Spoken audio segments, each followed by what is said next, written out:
Assalamualaikum warahmatullahi wabarakatuh. Kenalin, aku Lala dari Moi The Explorer. Nah, kali ini aku mau mengulik inovasi hasil olahan dari salak. Oke, daripada penasaran, langsung aja kita lihat prosesnya. Yuk, let's go!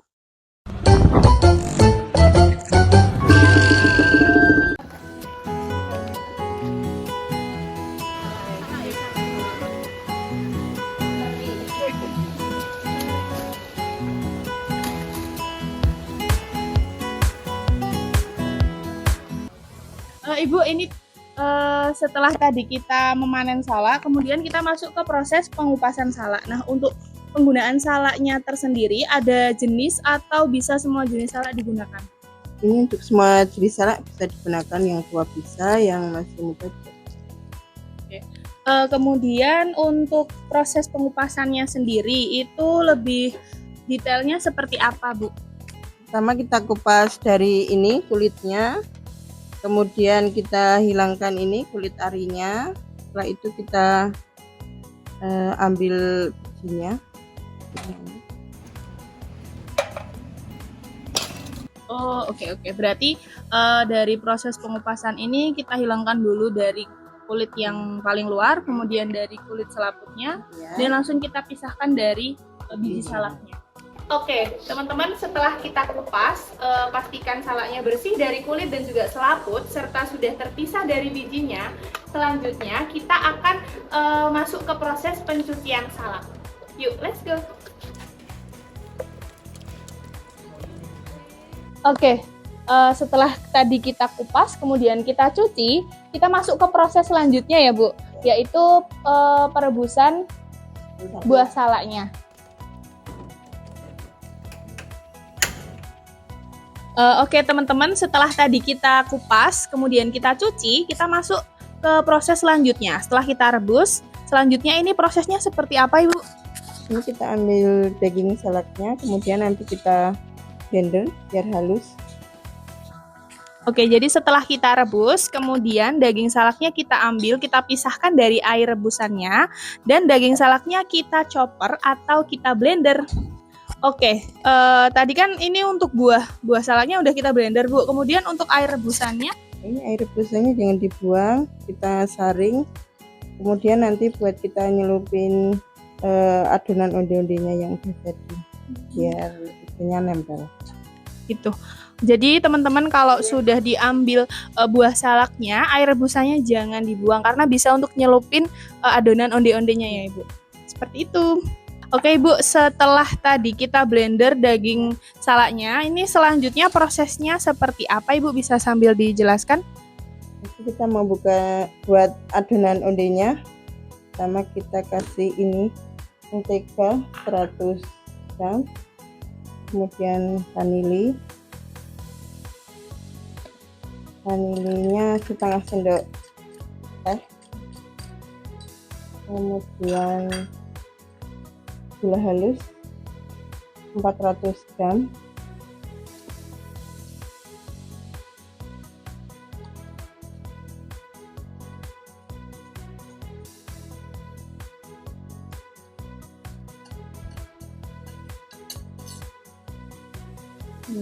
baru telur 3 biji.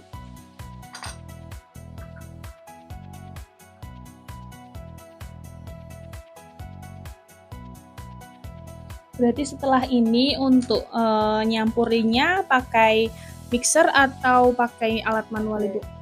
Oke, pakai mixer. Jadi untuk bahan-bahannya tadi ada mentega, kemudian ada vanili, ada gula halus, dan 3 butir telur. Oke, selanjutnya setelah bahan-bahan tadi dicampurkan, kemudian dihaluskan, dicampurkan lagi pakai mixer ya Ibu. Jadi mixernya sampai apa Bu? Ini nggak perlu lama-lama, yang penting dicampur aja. Berarti nggak sampai nunggu ngembang gitu ya Bu? Oke, jadi teman-teman kita pakai daging salaknya untuk onde-onde ini dia sebagai pengganti air. Jadi ketika udah ada daging salaknya nggak perlu lagi ditambahkan air.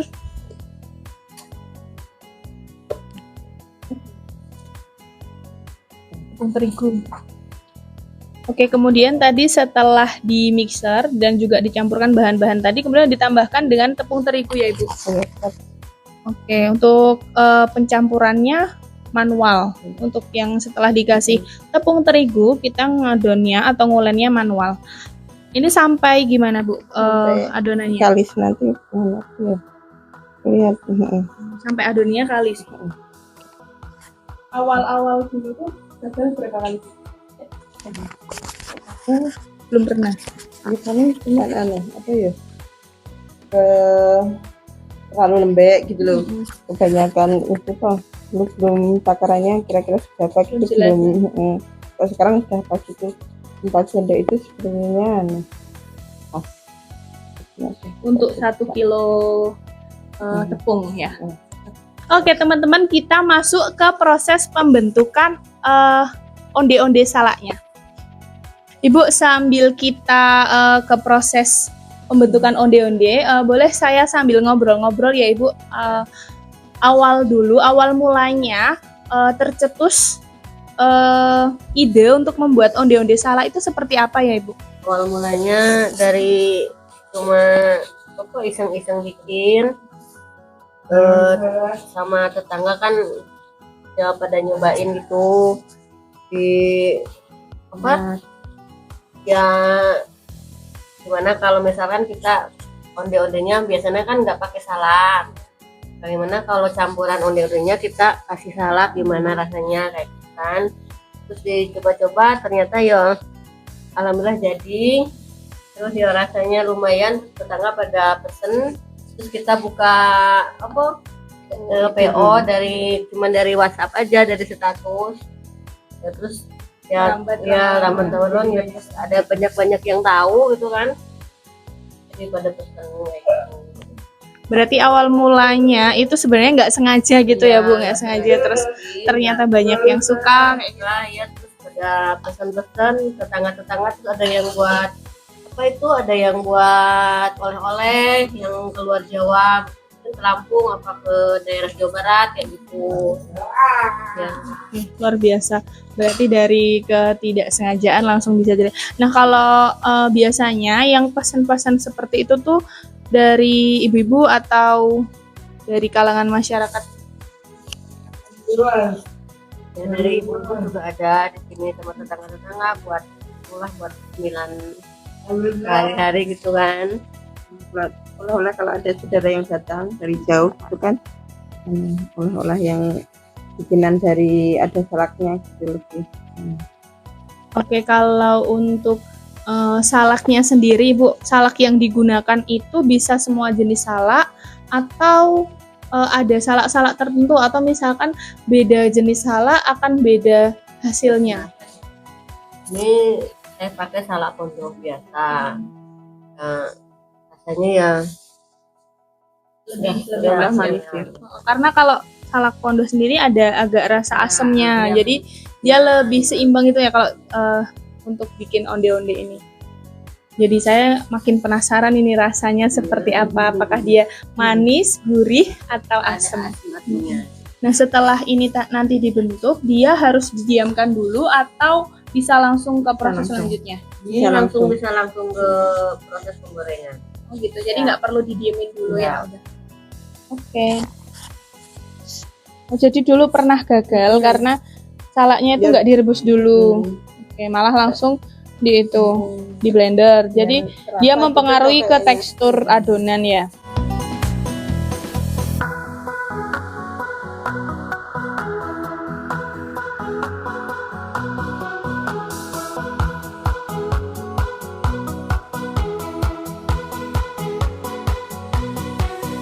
Nah, teman-teman ini setelah tadi dibentuk, gunanya air salak tadi kita gunakan untuk membasahin ini ya Bu, membasahin adonannya ya. Kemudian seperti apa lagi Bu prosesnya? Biasanya biar nempel, kalau digoreng enggak bisa copot-copot. Oh ya. Jadi selain bisa make daging salaknya, untuk air rebusan salaknya pun juga bermanfaat ya, teman-teman.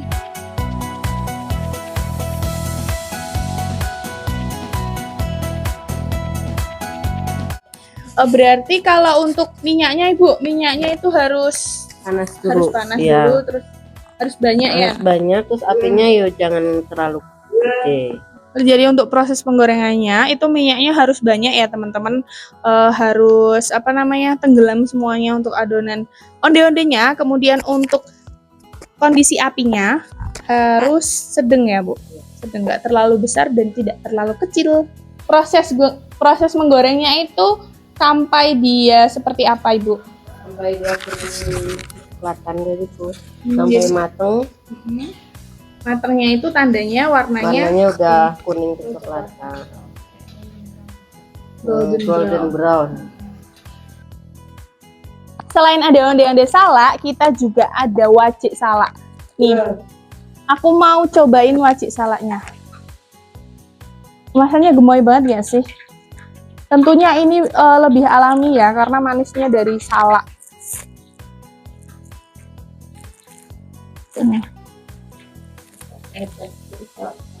Gini.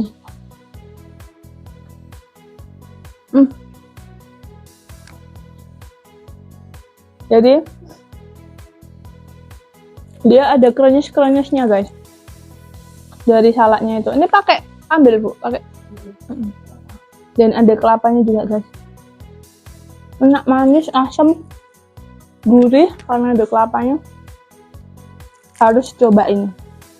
Kalau sudah golden brown seperti ini, baru bisa diangkat. Berarti udah matang ya Bu Udah ya. mateng nih.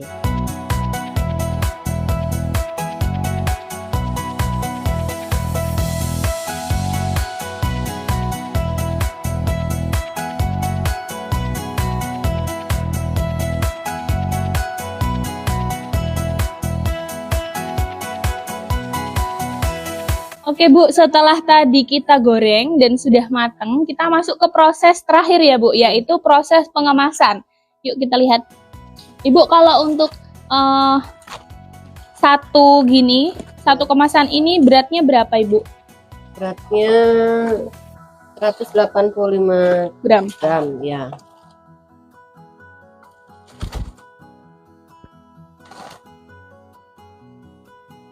Oke, jadi untuk lebih presisi lagi dipakai timbangan ya Bu, supaya semua sama rata beratnya. Nah untuk harganya sendiri, untuk kemasan 185 gram ini berapa Bu? Ini di harga 10.000 satu. Oh murah, Ya. 10.000 aja loh guys, bisa dapat onde-onde salak yang aku udah nyobain dan rasanya enak. Kalian harus coba. Tapi kalau misalkan mau pesen lebih dari kemasan ini bisa kan Bu?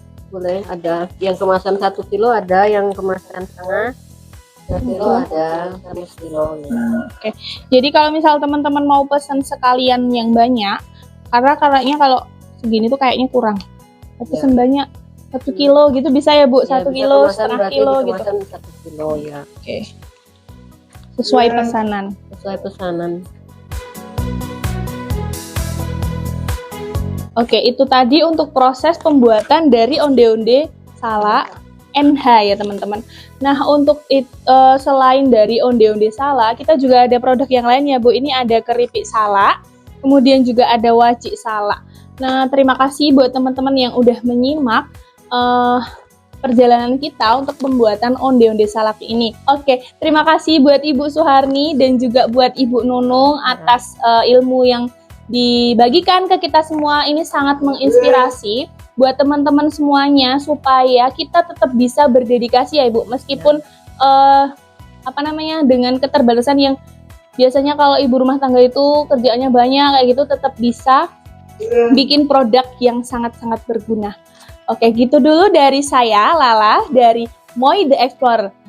Kita jumpa lagi di kesempatan yang selanjutnya. Bye bye ya Ibu.